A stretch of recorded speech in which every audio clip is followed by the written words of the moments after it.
available. Jeffrey Clinton.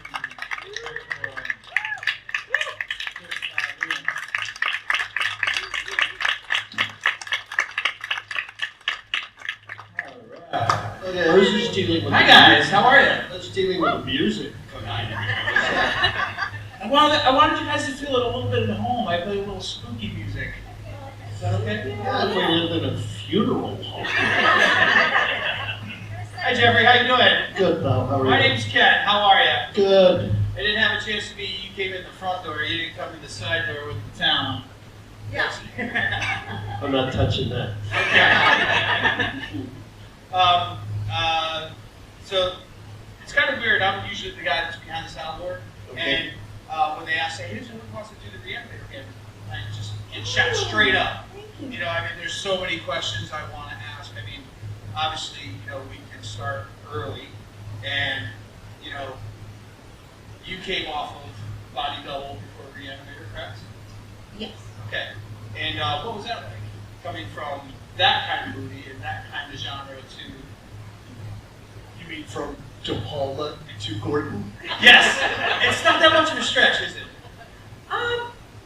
Listen, at that age and time in my life, I was just happy to be working, and I actually didn't think, oh my God, I'm working for Brian De Palma, and now we're still recording. I was like, I got a job in the movie business, and I was a new actor, and any job was amazing. And actually, in Re-Animator, I had a much bigger part than in Body Double, so it's probably more exciting to me in a way. Although in Body Double, my part was bigger originally, and I got cut out even the night before I was supposed to film. So they called me and said, well, your 2 speaking scenes have been cut. Would you still like to do the movie? And I'm like, it's Brian De Palma, I guess I should do it the night before. Why did they wait till the night before to call me? Anyway, I did it, and you know, I was grateful to work with him. But it was definitely a much more rewarding experience to work on Re-Animator because Jeffrey and Chris and Stuart, and you know, that movie was super cool and fun, and It was. I mean, I had to But do it. you have to remember it was Re-Animator with a small bar. It was not what we know now. It was an unknown. So we had nothing to base it on, so we didn't really walk away from that going, we're in it. We just kind of went, that was a lot of fun and a lot of hard work, and we felt good about what we did. But it's out of our hands how they put it together. We had no idea it was going to become the cult classic it is today. Well, that was kind of a segue into, like, how did your initial reaction, Jeffrey, after the movie came out and, you know, the consensus of, like, what is this? You know, and, you know, the shock that I remember as a kid when that movie came out. A lot of the papers in Connecticut weren't too fond of it, you know. Oh, really? Yeah. Really? They didn't give it a good review? Well, that's my memory. Oh my God. Actually, across the nation, the reviews were mixed. It was either wow, or it was like somebody. And so there was this real split in yes and no on it, and so it was kind of mixed. But it grew. It just kept growing. Word of mouth. This is pre-internet, and so it was a word of mouth thing. And you know, every 16-year-old with a basement and 3 friends were. Listen, VHS gave it life. Okay, it gave it a whole other underground appreciation, and it just mushroomed. And then DVDs, and so it's generational in its awareness, and it just kept growing. It really did. It wasn't like it out of the box. I do remember casting directors, mostly female casting directors. You know, you'd have it on your resume, and oh, you're in that. So it was sort of this sort of underground, sort of dismissed kind of movie over there, but I don't remember very many of the movies that came out in 1985 that were mainstream now that are still holding up. So it was not getting the respect. I'll tell you what really, like, you know, it blew up at Cannes, and midnight screening there, so it had buzz, but it just didn't have, it wasn't in theaters. It certainly didn't kickstart my career. A lot of big studios, you know, weren't ringing my agent. It didn't matter at all. It made no effect on our overall immediate careers at all. You know, now people can do a genre movie and then all of a sudden they're, you know, up on this next level. But that didn't happen. Barbarian. The Have you new seen movie? that one? The new one? Have you, anybody Yeah. seen Barbarian? Yeah. It's really good, yeah. So, yeah, but like that, like, Yeah, it didn't happen. It didn't pop that way. It just had a continual simmering, growing, ever-growing sort of appreciation by fans. Pauline Kael put it on her top 10. Pauline Kael was the preeminent film critic in her time. and Roger Ebert. Well, see, I remember that differently too. I remember when Re-Animator was first reviewed, and it was reviewed because Stewart was from Chicago, and they were both from Chicago, so they knew Stewart, and so they appreciated that. But they were split. There was a thumbs up, and Gene Siskel. Who was thumbs up and who was thumbs down? Ebert was up, and Siskel was down. And then I remember 6 months later, they had an episode where they said, movies that you may have missed in the theater but are coming out on video.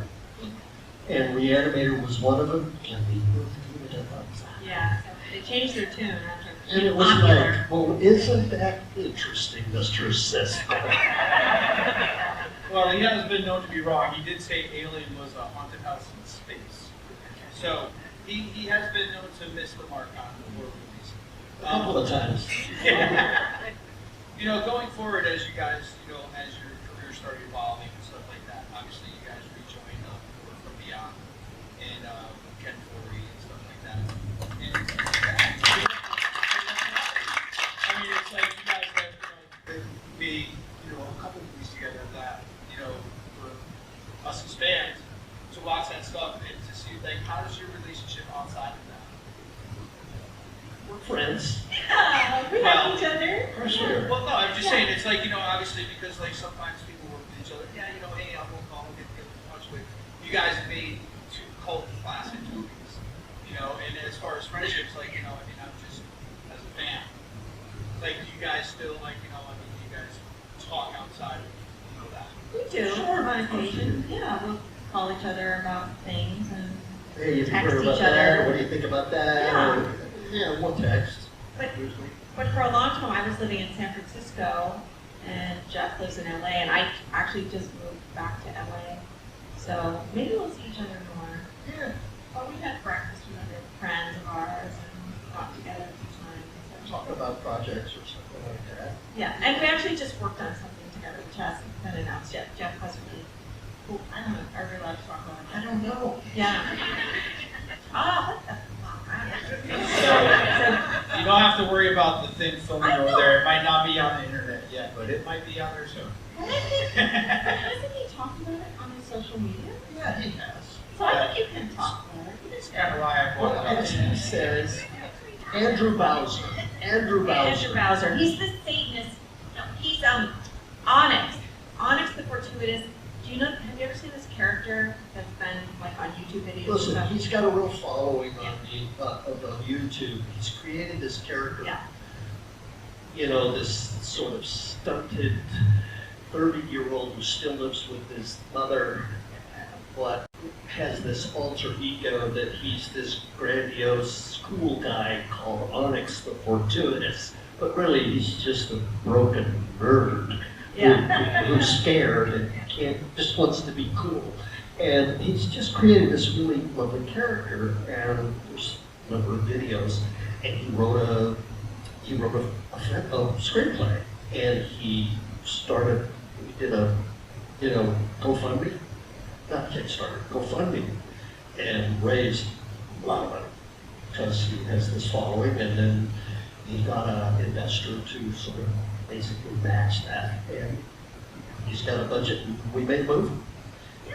And it is one of the most bonkers. It's really fantastic. And he plays like a devil this guy. I'm just gonna say it because it's so cool. And wait till you see him in his costume and his makeup. Whoa. Yeah, well. And the first day I saw him, he's like, I don't know about this horror movie. I'm like, it's fucking amazing. You look amazing. And he was like, I don't know. I got this thing and I got this thing. And I'm like, it's good. Yeah, it's, Yeah. we don't want to tell you too much Yeah. about it, but it is, I went into the ADR for it. Oh, you did? Yeah. Yeah. And so I got to see some of the, What it had it look, see? yeah. It looked good, right? Yeah, it's pretty outrageous. Yeah. Getting Anyway, exclusive stuff here, folks. I have Anyway, a it's little called part of the Onyx, movie. the Fortuitous, Yeah. and the Talisman of Souls. So it's sort of Yeah. like Harry Potter and the, so he's sort of making fun of that whole thing. But he creates this fantastic, wonderful world. I can't even describe to you what he's done. And he's even said, it's really hard to describe. You kind of have to watch the movie. But this is sort of the origin story of Onyx, the Fortuitous. Did you guys ever see a movie called Extraordinary? It's a horror movie, Extraordinary. The tone of it is very similar to that. So it's funny. It's really funny. So anyway, there's that. And I play Onyx's mom. Yeah. So we don't really have many scenes. No. But, so we need to do another Well, we do. movie with us together. We do have a little stage party. Yeah. Anyway. So yeah, we did work together in the same movie, sort of ish. But we've been trying to work together for a while, and it'll happen. We'll be able Just to gotta do find that. the right thing, the right fit. Yeah. Yeah, that was kind of a segue into my next question. A lot of the horror movies today, like you just mentioned, Barbarian. What are some of your other newer favorite movies? I mean, obviously you being in your next, you know what I mean? It's like that kind of almost whodunit horror. You know, I know this is a question of both of you, but maybe Jeffrey, you can tell me what kind of movies are coming out right now, or movies that you've seen that really have caught your eye. I mean, she's like Barbarian, you know what I mean? Yeah, I Is there know. one like that for you? Barbara's so much cooler and into it than I am. I watch probably more horror movies than Jeffrey She does. does. But I find myself, honestly, not watching a lot of movies, period. I just what are don't. you doing with yourself? Well, I don't know if you've noticed, but the Dodgers are. Yeah. Honestly, I do. I find myself watching a lot of baseball. I love baseball, and I enjoy it. So, Yeah. watch a game or watch a movie. And also, I go onto Netflix, and it's just you too. I'm sure. Yeah. God, crap. I don't care. Let's not get. I just kind of give up on this platform stuff. I just like I don't even know where to begin with that. It doesn't necessarily have to be horror. It does not have It to be sure. horror. Are you watching old movies at home? I watch a lot of old. Yeah. I do love film noir, just because, not because they're old movies, but because of what they grapple with. This kind of melancholy. These people, a lot of film noir is after World War II, and if you look at it from that point of view, it is a way for people to grapple with the pain and the loss and the loss of innocence and the brokenness, call it PTSD, of an entire nation. And these men that are usually men and women that are not quite the same as they used to be. And their souls are sort of broken.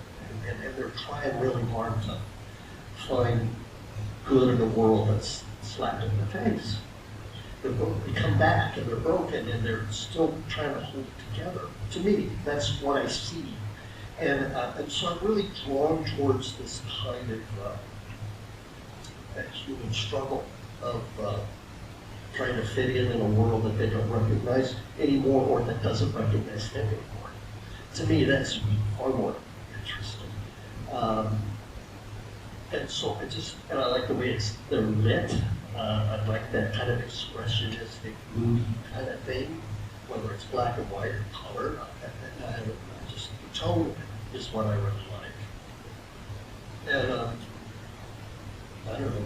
So I'm more drawn to that kind of stuff. So outside of like your job as an actor in horror movies, you prefer not to watch horror movies? Yeah, And that's okay. But also, you don't just do horror movies. You do he does a lot of voiceovers and games. I do a lot of voiceover animation work. and Star Trek stuff. I did a Western this year. I shot a Western. Yeah. So it's like, I don't like the idea of being labeled. Oh, you're the horror guy. I really don't. I actually just, I just kind of. You're an actor. I'm a Expanding character horizons. actor, and I don't like to be like just that. And so a lot of my career has been a battle of sort of embracing what comes along, and at the same time going, hey, excuse me, but I'm other things too, please, thank you. You know what I mean? And it's hard. It's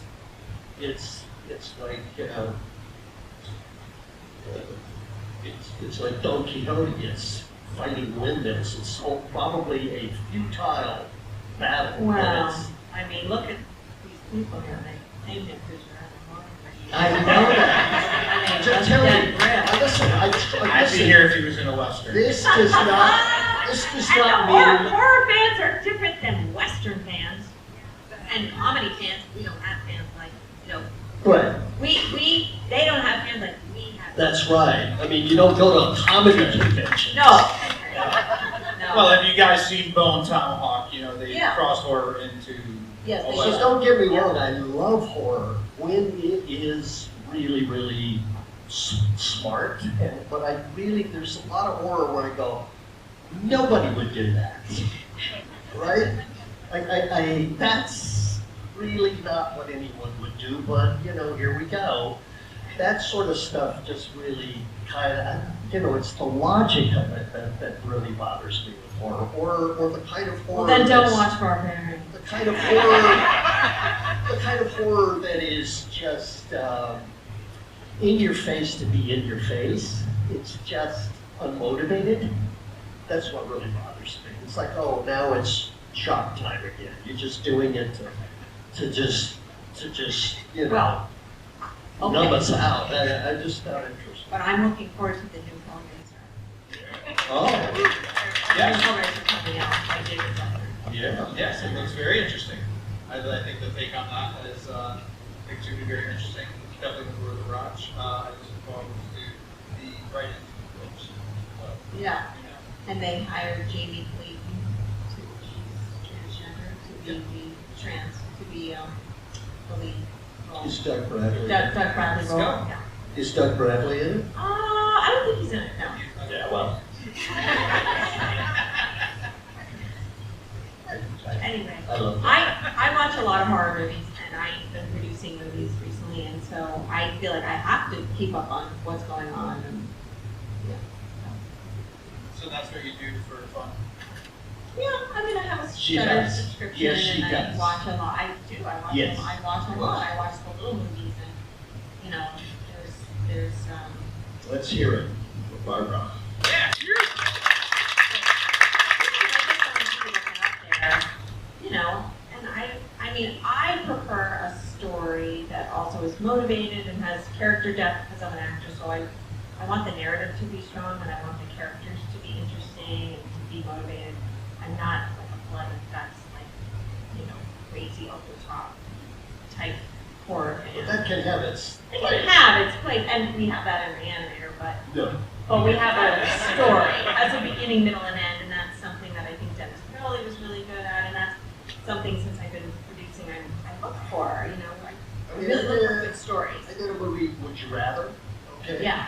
Would you call that a horror movie? Would you call that a horror movie? Yes, of course. Okay, I wouldn't. You can call it a thriller or I don't know really what it is, but here's the thing that I love about Witch Matter is that you really see nothing. Watch it, you see nothing. Wait, there's no blood and Very little. What you see are they cut away when all the those things happen. reactions. Oh. It's implied, boy is it implied, but in a way that it's not like, In your face. let's cut to the spurt shot. You know what I mean? They don't do that, and yet at the same time, you're convinced Yeah. that you saw a lot Well, more. it's like You Texas did. Chainsaw Massacre, because Right. there's not blood in it. But I think what happens, all this kind of stuff ebbs and flows. So there's times when gory stuff is in, and actually I think gory stuff's in now more than it has been recently. But we have slasher, because slasher movies are kind of in right now, and then you have possession movies, and then things ebb and flow as to what highbrow horror was in for a while. Now there's I think comedy horror is coming back, and comedy horror was out for a while. So I think it's a societal thing. That, I used to believe that, horror has a resurgence when, honestly, the 80s, well, there was a conservative government. Yeah. And Reagan was in, and horror surges. Okay, so I think there's this kind of expression of, I can't put my finger on it, but there seems to be this ebb and flow with what's going on. Of course, yeah. A lot of the greatest movies and greatest horror movies they're commenting on society. Noir was a comment on society. Sure. Noir was post-war, who are we anymore? We're broken, who are we? And let's work through this, through art, actually. And I think horror does that too. All right, right on. So what we're gonna do something a little different. Normally we hold the last few minutes for some questions. Anybody got any questions? Right there. How did you get through some of those very intense, gory, slimy, bloody scenes with Re-Animator and from the others? I mean, you had some very visceral, I was there. naked, weird creatures hunting you. I think you were in a cage at one part. Cage? What was it? Wasn't it In my dressing room. So you mean emotionally? Yeah, how did Or you- how do you get through that? Yeah, how How did do you you prepare? I mean, you're pretty exposed. What do you mean? I know what you mean, girl. To me, every scene is the same, and it doesn't matter if I'm naked on a slab or, I'm in a scene talking with Jeffrey, or I'm running, I'm crying, I'm, having a conversation, or whatever I'm doing. I don't feel like any scene is different than any other scene. So you just have to play the truth of whatever that scene is, and there's a lot of tools in an actor's basket, and depending on the scene or the movie, I generally just pick out what will work for me. And a lot of times, there's a thing called, you've probably heard this term, sense memory. You try to recall something in your past that maybe didn't feel good to you, and you just try to work yourself into those feelings or think about it, and then you transfer those feelings onto your scene partner or whatever you're doing in the scene. It's easier to do that when you're working with an actor, and when you're working with something that's slimy or an animatronic thing or something that is a special effect. It's a little bit harder. So sometimes I use music. I listen to tunes that might make me feel sad or whatever, or I even imagine things that could happen in my life. When I did this movie, We Are Still Here, it was about a mother who lost her son in an auto accident, and I actually could just think about my own son, who I love so much and I have such a close relationship with, thinking, what would it be like if I lost my own son? And I also interviewed 3 women who had lost their sons in auto accidents, and I gave them a questionnaire, and they wrote down the answer. And before scenes that had to be emotional, I would just read them, and it just allowed me to go there. So I mean, being an actor, you have to be vulnerable and open, and you have to expose yourself. So that's kind of what we train ourselves to do. And whether Coming for me. They're coming to get you, Barbara. you didn't know That's you were fine. in this tournament. Right now. So anyway, I mean, that's my basic answer. Yeah. We'll get to you in 1 second. So, just sitting here thinking, Jeffrey. We're gonna get to him? He's gonna get to you. Yeah, that's what I mean. I mean, I've seen a couple of the movies you're in. I mean, there's things Actually, that that meter looking, and then looks really great. You Yeah, got, that's you got the suit on, and then Very then dapper. there's that. Okay, that's good. It's really good. So, you know, I get a little guff from my friends for this one, but Fright was with Michael J. Fox. Yes. It's a classic movie, and it's one that's like one of those little guilty pleasures. Like when it comes on, if I see it streaming, I just I can't find my remote. What was that like? You know, I mean, we've all seen your wide array of acting prowess. What was it like to play that character? Well, it was a collaborative, one of the most collaborative experiences of my life. I mean, Peter Jackson is like nobody else in that he is so chill and so like non-ego, and he's brilliant, and yet he's wide open to like another idea. He has no hard grip on what his vision is necessarily. He's always on his toes. I'll give you an example. The butt cushion. Okay? Butt cushion was not in the script. Butt cushion, not in the script. But in the scene that we shot with Michael J. Fox, when I'm interrogating him, at one point in the blocking, I sat down at the table to sort of get close to him, and then Peter says, yes, so after you sit down on the table, get back up, Jiff. You call me Jiff, like the peanut butter. It's a New Zealand thing. And we call it an IE substitution. Jiff, get back up, as if you have hemorrhoids or something. I went, that's really good note. And so I played that. We're like, and it's just, he got so tickled that the idea that on top of everything else wrong with this guy, he has hemorrhoids. And so he told the prop people, okay, and they have this kind of scene where outdoors and he's getting in the police car with the lady and get him a butt cushion. And they were all over Wellington, New Zealand looking for a butt cushion, and they really couldn't find one until they did. And what it is a wheelbarrow inner tube, painted orange. And that's what this is just the right size, and you know exactly what it is.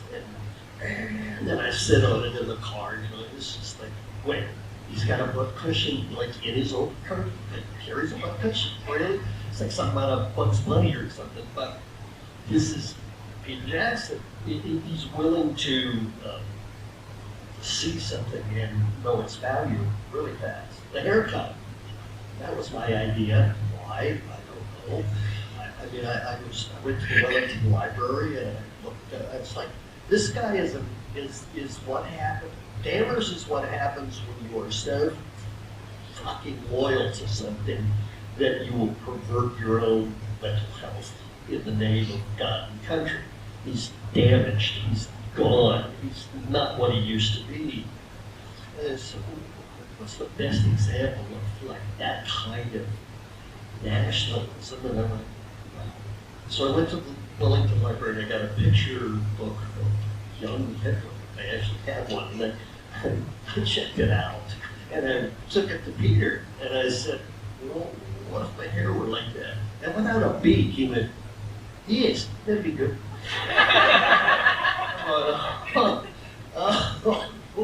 Wow, okay, all right. So, I had to wear a hat a lot when I was out and about for about 3 months because, you know, my hair looked like that. But it really, really just sort of personified who this guy was. My thinking was that before he was called to do this gig, he was immersed in a, you know, a Nazi cell somewhere. And then we need you. And so he was pulled out. So, you know, there's really not much you can do about the haircut that happened. That was sort of my rationalization about it. Most of the time he's not walking around like that, but just at that moment he kind of was. And that's sort of how I personally. So he was just a brilliant director. Collaborative, unselfish, and, you know, that's evident in his work. Look at it. It's just brilliant. Thank you very much. All right, now you can get up. Okay.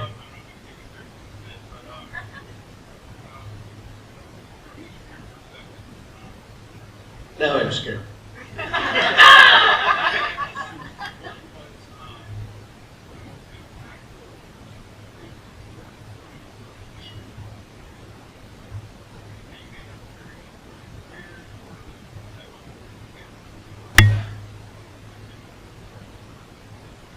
That's a good question. The first thing that came to my mind, Margaret, do you have anything? I just think that, first of all, Stuart is from the theater. Some kind of theater, but he's from the theater, as was I and Margaret. But my theater was, you know, he was this kind of renegade, kind of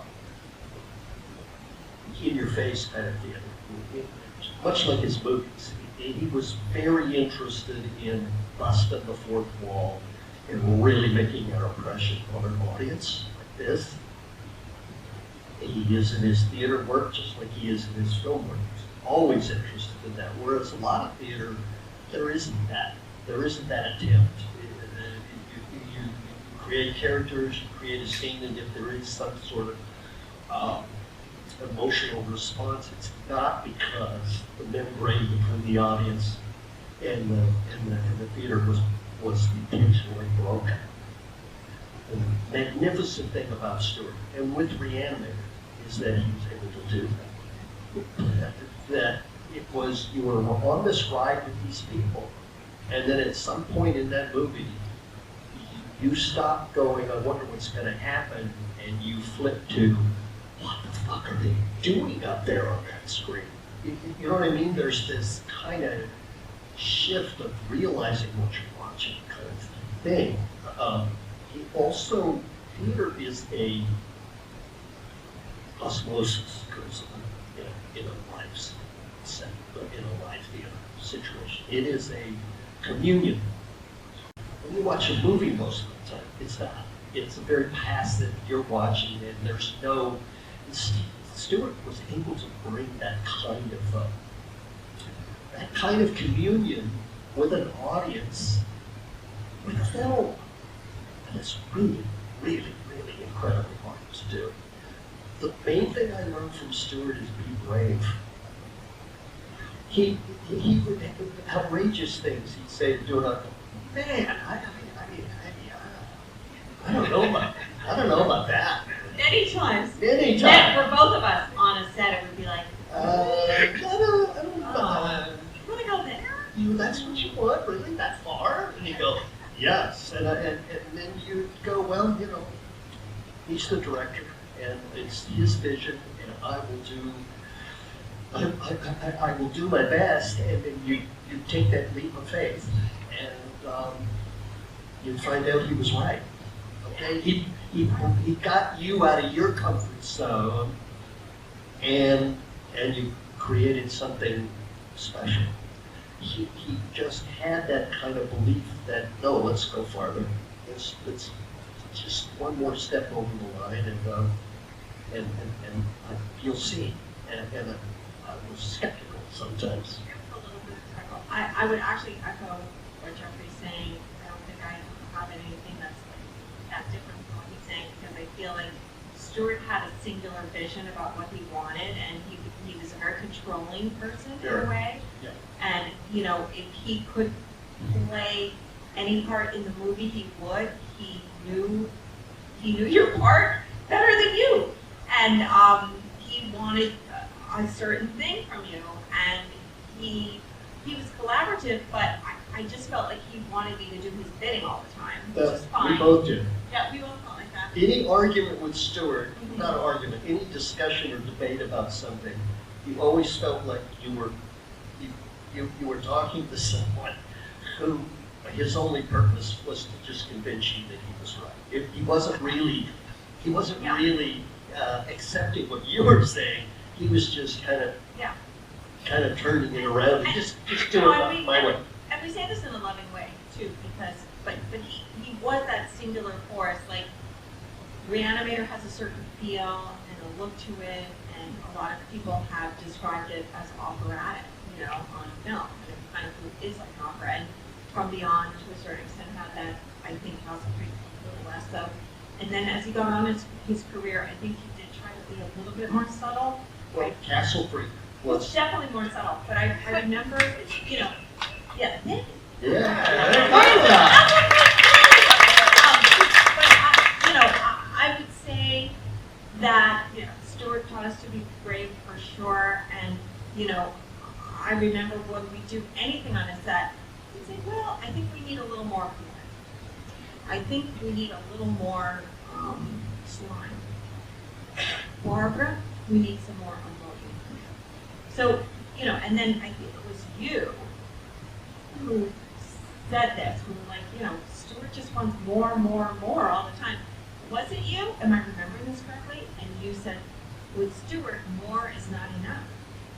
Is that you? Maybe. He always, I'm giving it to you anyway. He always wanted more, so you felt very full. And I think, And you're in a medium film where, a little too much is too much. I do You have to be remember. careful. Yes, I do remember working with him later on what was that movie with Dennis Hopper? Space Trucker. So I had a little part in Space Trucker. So I've been working with Dennis Hopper, just playing like girlfriend. He meets me and then falls in love with me in 30 seconds. And Stuart told this story about how he was trying to tell Dennis Hopper, I need a little more from you here. Need this, need that. And Dennis was like, no, man, it's all there. You got it. And Stuart was like, what do you mean? And actually, Stuart was recounting this story to me. And he goes, I went back and I watched it, and he's right. And like Stuart, I think at the beginning of his career, didn't trust Right. that we could be nuanced and we could, in a close-up, we could be a little. Yeah. He Exactly. wanted. Well, he came from And theater. He came from the theater. So that's part of what made Re-Animator so great, and From Beyond, and all that stuff. And he did have this singular, controlling vision. And let me tell you, I do appreciate coming onto the set and having a director who has a vision for something rather than somebody Absolutely. going, what do you want to do? Anybody who's going to direct a film better have They better have some a balls. vision and some balls, Yeah. because everybody is going to come to them with an Oh, opinion. yeah. And I don't know how many times Stuart had to stand up to the producers who just wanted to change that vision, and he had to go to battle for it. He He was just always going to battle. constantly fighting. Every movie, I feel like he was always going to battle with everybody. And even, I'll tell you one little story, and then we can move on to another question. But when we were doing From Beyond, Stuart wanted me to hold the flashlight like this, going down the stairs. Or was it up the stairs? I think it was going down the stairs. Because he wanted me on a close-up, holding the flashlight. So the two of you are in the shot, your light and your face. And I was like, I wouldn't hold a flashlight like that. I'm not a police officer. I'm going to hold it like a normal person. And he's like, no, I think you can hold it like that. That's Stuart right there. No, I think you can, actually. Yeah. And I'm like, yeah, I just don't feel good about that. It doesn't feel natural to me. It doesn't feel authentic. No, I think it's going to look watch the movie, I'm holding it like this. I don't know. You tell me if you think it looks weird. Okay. Maybe. I got one of these. Yeah. From beyond. I'm eating the brain. I'm eating the brain. Of his wife. Of Carolyn. You sucked it out of her eye. Crawford, what are you doing? And I'm crouched on the ground and I'm eating, a brain. And I say, it's delicious. Oh yeah, It's delicious. Right? Okay, so I have a prop. It's a rubber brain, but it has a bite taken out of it. So, like they molded a brain and then someone took a bite out of it, and then they put blood all over it. And so on the first take, I'm just, miming. I'm not eating anything. I'm going, cut. What are you eating? Or are you eating anything? No, I'm not eating anything. What am I going to eat? It's rubber. And he goes, well, you should be eating something. And I go, well, like what? Something, do we have anything that's pink around here? And, one of the special effects guys goes, well, I got some polygrip. And I go, okay. So he goes, okay, fill that thing with polygrip. Fill that hole with polygrip, and on action, you take a bite of that. And that's what you'll be chewing on. Okay? Because you should be chewing on something. I didn't think my chewing was fake in the first place, but okay. Sure, it was fine chewing. Of course it was, chewing. And action. And I take a bite of this, Crawford, what are you doing? And the lines, it's delicious, but it went, because polygrip You have stuck your mouth together. takes all the moisture out of your mouth. That's why it didn't stay in there. And so it was like, do you want the line or do you want, And so I said, talk. And it took me 10 minutes to get this shit out of my mouth. I said, that's ridiculous. I cannot do that. And he said, sure you can. Oh yes, I can see you saying it. You could do that. Yes, you can do that. I don't care that that's sticking your mouth together. You can do that. And I went, You can say it. you know what? I didn't know I can't. And he said, you know what? I don't have any actor do anything that I wouldn't do myself. I said, anybody does. Go ahead and fill that baby with polygrip. Go, and he bit into it.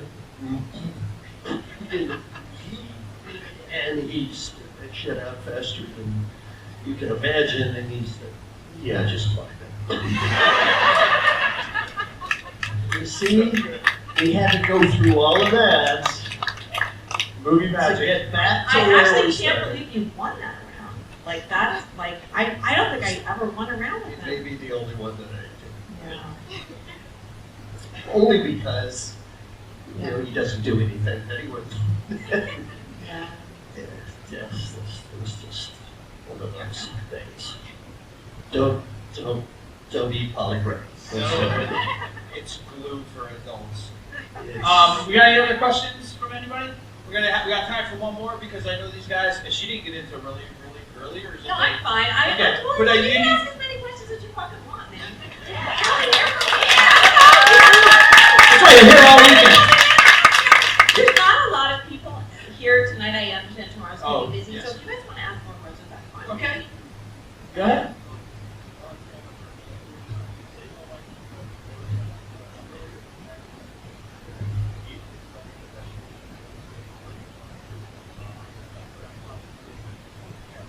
I'm not arguing with you, man. You're absolutely right. Preaching to the choir.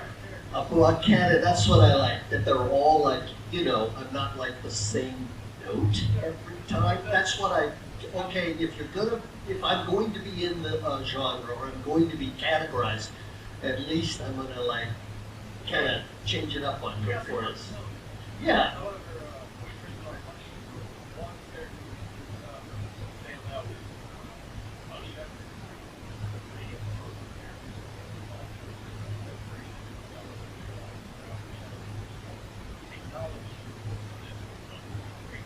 Yes, another way of going about it. Exactly. My question was, if ever else,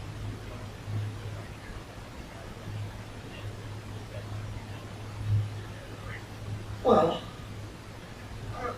I really don't know that he even acknowledges it, frankly. To me, Would You Rather was an allegory of the haves and the have-nots.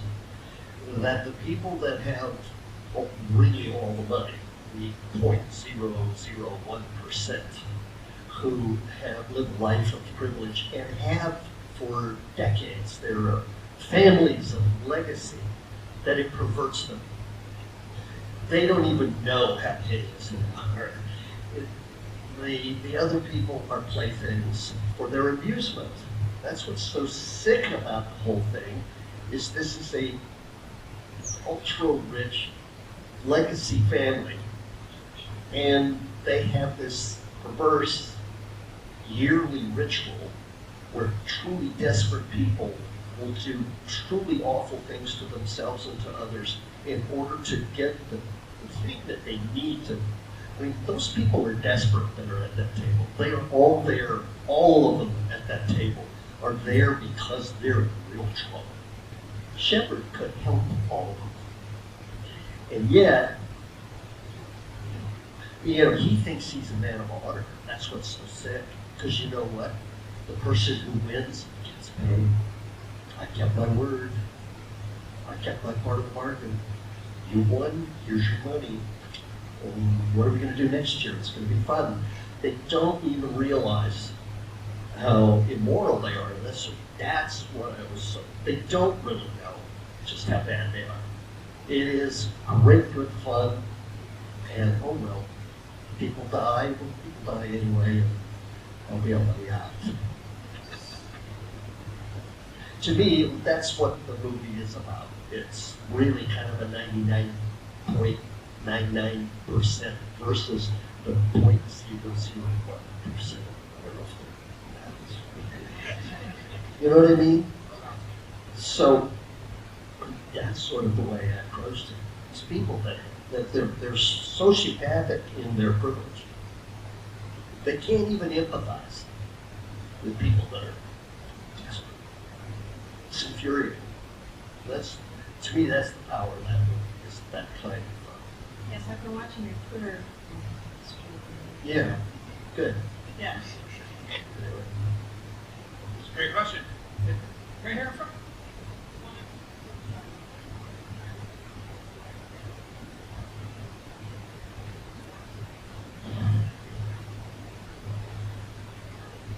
Super fun to be at the castle, and we lived and worked there at the same time. It was owned by Charlie Band, who's the producer of some of our early movies, and we were in this little town called Jove, halfway between Rome and Florence, and it was the kind of movie where actually Stuart did want to take a step down to, just in terms of Very naturalistic. yeah, more naturalistic acting, and he also wanted to do something different. He didn't want to repeat himself as well, and so I really appreciated my character, and working with Jeffrey again. And by that time, we had done 2 movies together. We knew each other really well, and I think our work together was easy and flowing, and so that was great. On the other hand, we did have to go into a really sort of painful Yeah, it was a dark kind of world painful of story. being Yeah. parents, and what I could never wrap around, and I played it a lot because I couldn't wrap my head around the premise. Okay, I killed our son. I blinded our daughter, and because I was drinking and driving, and I have tremendous skill, it's destroyed our marriage. And I inherit a castle, and you go with it. Yeah, I know. Yeah, the premise of it, well, whatever. So you have to take that leap of faith. It's You like, do. Because mostly, what also, this was later when I did, We're Still Here was again about death, but I don't know if I if I knew that then, but I do know this now, that if you have the death of a child, usually it's very hard for parents to stay together. Yep. I don't know what the That's ratio right. is, but a lot of parents break up. So, you know, why did I go with him? I mean, you know, clearly I was mad at him the whole way through. And we didn't, you know, really reconcile or have moments of reconciliation, but, you know, it just was a monster movie, really, about the three. So you have to look at it from that point of view, too, and how are you telling this story? I do think, you know, there were clear motivations and we had good characters and, you know, there was a strong narrative there, but it was also a monster movie. Well, the thing that really fascinated me about the script is the yin and yang of it. That my character, John, has a half-brother. He has a half-brother. Actually, he has a three-quarter brother. Because we have the same father, and our mothers are sisters. So you're getting pretty close to twins. Yeah. So there, but for the grace of whatever's happening, that could be me and this could be him. He's the one that's damaged goods and been abused, and I'm out here living a somewhat troubled, definitely troubled life, but not to that extent. So there was this clash of, it was almost like a psychic clash between the light and the dark within a single individual, if you really don't think about it. I was struggling with my own myself in a weird way. My twin, I guess. And to me, that really fascinated me about the movie. Because none of that's in the original scripts. Oh, no. I mean, Dennis Paoli wrote most of the scripts that Stewart did, and, you know, he famously took short stories from H.P. Lovecraft and then created the narrative around them, and, you know. So I think it's a movie about trauma, massive trauma. That creature was an innocent babe, but because its mother had been abandoned by the father to run off with her sister, she has this child and takes out all of her rage and resentment on an innocent creature. And then you have trauma because of what you've done, and you can't get over that trauma. And I'm an unforgiving wife, and so, you know, it just keeps going on and on. At the end of the movie, the only way that I can redeem myself and the only way I can save Sacrifice.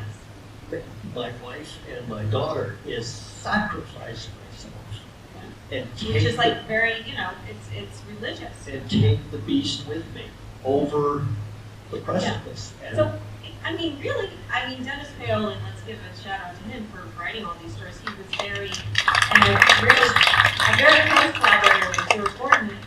He's very thoughtful, and, you know, also studied English literature and, you so know, a was a professor at Hunter College in Gothic literature. So in Gothic. Yeah, so, you know, his stories were just really full and real. So the kernel of that whole movie is just so hot, what we were dealing with, what we were trying to convey, and at the end of the movie, you're free to you can go on with your life.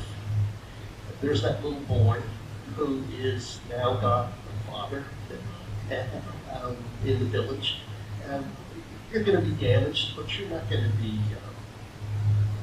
You're going to be sadder, but you're going to be wiser. And I had no other choice to do what I did. What, run away? And I guess the answer is you take it with you, jump. I mean, that's love. Ultimate sacrifice for love. All right, guys. Oh no, that happy note. Is that enough? Well, it's not about enough. It's just, if anybody have any more questions, I'm game. Well, It's been a long day. it has. I just want to say it's truly an honor being able to ask questions, listen to you share these stories, and I'm sure over your career share these stories with other people today. For me, I'm very grateful, as we all are, and we're so grateful that you come to our little convention here in Connecticut. Glad to do it. Awesome. Let's give it up for the beautiful part of Crampton, and the indelible Jeffrey Cohen, ladies and gentlemen. Let's all you guys for watching all our stuff and being our fans. We couldn't do it You're without welcome. you. Thank you. I remember buying the tickets in the 80s. I knew a few of us. I love it. Thank you guys so much.